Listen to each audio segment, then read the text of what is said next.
गेल्या 6 दिवसापासून घर भटकलेल्या, थोडं मानसिक मनोरुग्ण असलेल्या बंटीला समाजसेवी हितेश बनसोड यांच्या प्रयत्नांनी व सोशल मीडियाच्या मदतीने त्याला घर मिळण्यास मदत केली. 4-5 दिवसाआधी रात्रीला भन्साडी टाकळी येथून हितेश बनसोड यांना फोन येतो आणि गावात एक अनोळखी व्यक्ती आला आहे अशी माहिती मिळताच हित ज्योती फाउंडेशन टीमचा सदस्य राजा त्याला घेण्यासाठी जातो आणि घेऊन घरी नेतो.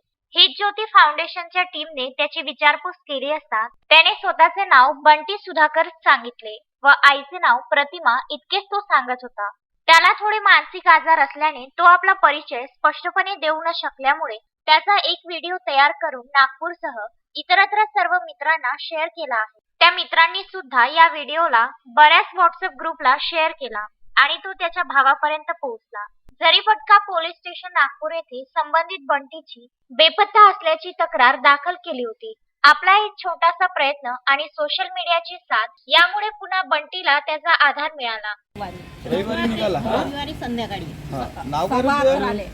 बंटी भाऊ हे कोण आहे?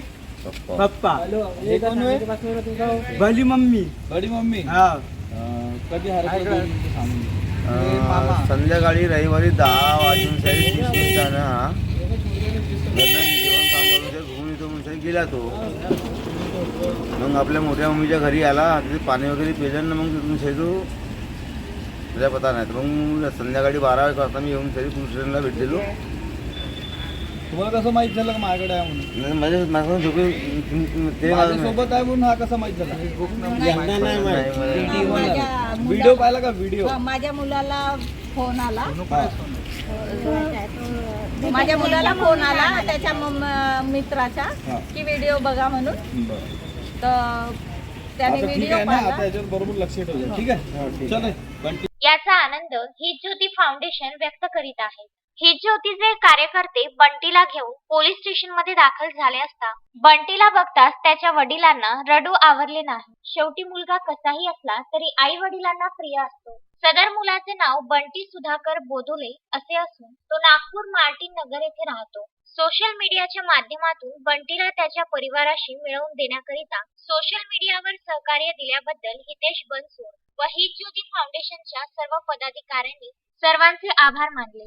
लावारिस बेवारस मनोरुग्णांसोबतच रस्ते अपघातात जीवापाड मदत करण्यासाठी हितेश बनसोड व त्यांच्याद्वारा स्थापित हित ज्योती आधार फाउंडेशन सावनेर जिल्हा नागपूर यांच्या सामाजिक कार्याची सर्वत्र स्तुती केल्या जात आहे. पियुष झिंझवाडिया, विदर्भ न्यूज, सावनेर.